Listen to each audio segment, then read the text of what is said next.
الحمد للہ رب العالمین والصلاة والسلام علی خاتم النبیین اما بعد فاعوذ باللہ من الشیطان الرجیم بسم اللہ الرحمن الرحیم وآمنوا بما أنزلت مصدقا لما معكم ولا تكونوا أول كافر به ولا تشتروا بآياتي ثمنا قليلا وإياي فاتقون۔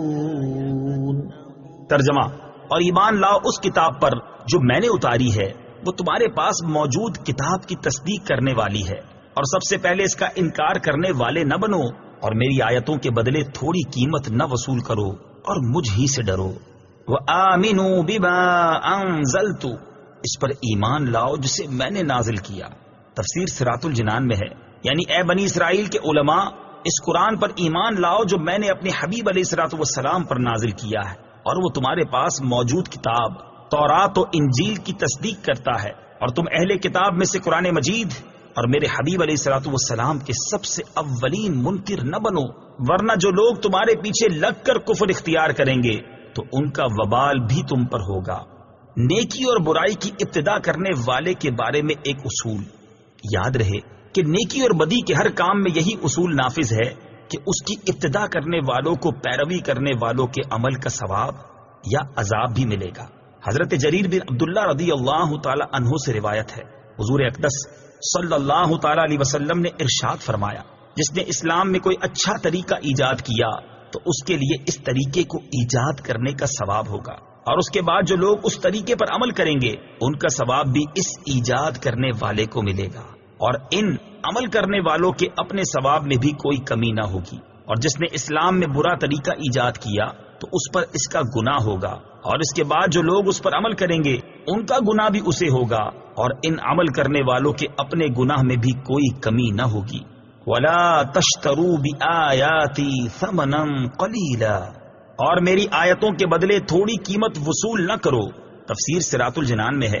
اس آیت میں دنیا کے حقیر و ذلیل مال کے بدلے اللہ تعالیٰ کی آیات بیچنے سے منع کیا گیا، اور یہاں ان آیات سے توریت و انجیل کی وہ آیات مراد ہیں جن میں حضور پرنور صلی اللہ تعالی علیہ وسلم کے اوصاف و علامات کا بیان ہے۔ قرآن پاک کی یہ آیات ان یہودیوں کے متعلق نازل ہوئیں جنہیں اپنی قوم سے نذرانے اور وظائف ملتے تھے، اور انہیں ڈر تھا کہ اگر قوم کو معلوم ہو گیا کہ تورات میں محمد مصطفیٰ صلی اللہ تعالی علیہ وسلم کی یہ نشانیاں بیان کی گئی ہیں تو وہ ان سرداروں کو چھوڑ کر محمد مصطفیٰ صلی اللہ تعالی علیہ وسلم پر ایمان لے آئیں گے، اور یوں ان کے نذرانے بند ہو جائیں گے۔ اسی کو فرمایا جا رہا ہے کہ دنیا کے قلیل مال کے بدلے اللہ تعالیٰ کی آیتیں بیچتے ہیں۔ عظمت مصطفیٰ صلی اللہ تعالی علیہ وسلم چھپانے والے غور کریں، اس آیت اور اس کے بعد والی آیت سے معلوم ہوا کہ یہودی علماء اپنے باطل مفادات، نفسانی خواہشات اور جاہلانہ توہمات کی بنا پر اپنی کتابوں میں موجود ان آیات کو چھپاتے تھے جن میں نبی کریم علیہ الصلوۃ والسلام کی عظمت و شان اور ان کے اوصاف بیان کیے گئے، اور اگر کبھی کوئی آیت بیان بھی کی تو اس کے ساتھ بعض باطل باتیں ملا کر بیان کرتے تھے۔ حالانکہ علماء کا منصب تو حق بات کا اعلان کرنا، حق اور باطل کو جدا کرنا، مالی و ذاتی مفادات کو دین پر قربان کرنا اور دین کا محافظ بننا ہے۔ یہودیوں کے بیان کردہ طرز عمل اور علماء کے منصب کو سامنے رکھتے ہوئے ان لوگوں کو اپنی حالت پر غور کرنے کی حاجت ہے جن کا حضور پرنور صلی اللہ تعالی علیہ وسلم کی عظمت و شان بیان کرنے کے معاملے میں سلسلہ کہیں اور ہی جا کر ملتا ہے۔ وَلَا تَلْبِسُوا الْحَقَّ بِالْبَاطِلِ وَتَكْتُمُوا الْحَقَّ وَأَنْتُمْ تَعْلَمُونَ۔ ترجمہ: اور حق کو باطل کے ساتھ نہ ملاؤ اور جان بوجھ کر حق نہ چھپاؤ۔ وَلَا تَلْبِسُوا الْحَقَّ بِالْبَاطِلِ، اور حق کو باطل سے نہ ملاؤ۔ تفسیر صراط الجنان میں ہے، یہودی علماء نبی کریم علیہ الصلوۃ والسلام کی عظمت و نبوت سے متعلق تورات کی آیتیں چھپاتے بھی تھے، اور کبھی کچھ بیان کرتے تو ان کے ساتھ اپنی طرف سے کچھ باطل باتیں بھی ملا دیا کرتے تھے۔ مثلا اپنے پیروکاروں سے کہتے کہ محمد صلی اللہ تعالی علیہ وسلم نبی تو ہیں لیکن ہمارے لیے نہیں، بلکہ دوسروں کے لیے ہیں۔ یہودی علماء نے اس طرح کی کئی باتیں گھڑی ہوئی تھیں جن کے ذریعے وہ جان بوجھ کر حق چھپانے اور حق و باطل کو ملا کر دھوکہ دینے کے طریقے اختیار کیے ہوئے تھے۔ علامہ علی بن محمد خازن رحمت اللہ تعالی علیہ فرماتے ہیں، اس آیت سے معلوم ہوا کہ ہر ایک کو چاہیے کہ وہ حق کو باطل سے نہ ملائے اور نہ ہی حق کو چھپائے، کیونکہ اس میں فساد اور نقصان ہے۔ اور یہ بھی معلوم ہوا کہ حق بات جاننے والے پر اسے ظاہر کرنا واجب ہے اور حق بات کو چھپانا اس پر حرام ہے۔ وَأَقِيمُوا الصَّلَاةَ وَآتُوا الزَّكَاةَ وَارْكَعُوا مَعَ الرَّاكِعِينَ۔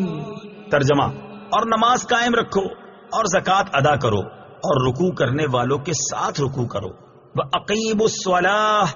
اور نماز قائم رکھو۔ اس سے پہلی آیات میں یہودیوں کو ایمان لانے کا حکم دیا گیا، پھر انہیں حق کو باطل کے ساتھ ملانے اور نبی کریم علیہ الصلوۃ والسلام کی نبوت کے دلائل چھپانے سے منع کیا گیا۔ اب ان کے سامنے وہ شرعی احکام بیان کیے جا رہے ہیں جو ایمان قبول کرنے کے بعد ان پر لازم ہیں۔ چنانچہ فرمایا گیا کہ اے یہودیوں، تم ایمان قبول کر کے مسلمانوں کی طرح 5 نمازیں ان کے حقوق اور شرائط کے ساتھ ادا کرو، اور جس طرح مسلمان اپنے مالوں کی زکوٰۃ ادا کرتے ہیں اسی طرح تم بھی اپنے مالوں کی زکوٰۃ دو، اور میرے حبیب علیہ الصلوۃ والسلام اور ان کے صحابہ کے ساتھ با جماعت نماز ادا کرو۔ با جماعت نماز ادا کرنے کی اہمیت اور فضائل۔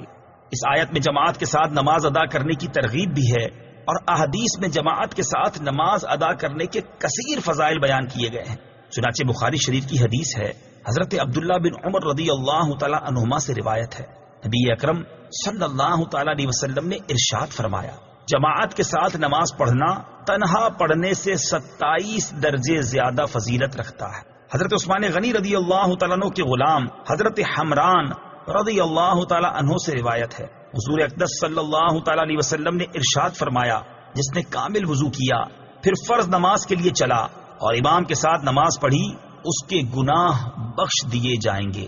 ابو داؤد شریف کی حدیث ہے، حضرت ابو ہریرہ رضی اللہ تعالی عنہ سے روایت ہے، حضور پرنور صلی اللہ تعالی علیہ وسلم نے ارشاد فرمایا، جو اچھی طرح وضو کر کے مسجد کو جائے اور لوگوں کو اس حالت میں پائے کہ وہ نماز پڑھ چکے ہیں، تو اللہ تعالیٰ اسے بھی جماعت سے نماز پڑھنے والوں کی مثل ثواب دے گا اور ان کے ثواب سے کچھ کم نہ ہوگا۔